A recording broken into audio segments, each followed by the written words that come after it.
যে কেউ অসুস্থ হয়ে গেলে, কোনো বিপদে পড়লে জানের বদলায় জান মান্নত করে যে আল্লাহ আপনি এটাকে ফিরিয়ে দেন, এর বিনিময়ে আমি এটা জান আপনার রাস্তায় দিয়ে দেবো, হয়তো ছাগল গরু, হ্যাঁ, এই ধরনের বলে।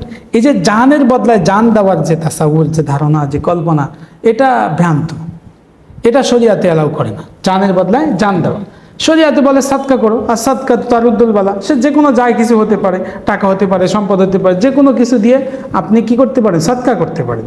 কিন্তু এই ধারণা, এই আকিদা, এই বিশ্বাস যে জানকে বাঁচাতে গেলে আর একটা জান দিলে ওই জান নিয়ে আল্লাহ এই জান ফিরিয়ে দেবে, এই বিশ্বাসটা শরিয়াতে সম্মত না। এই আকিদা ভ্রান্ত আকিদা।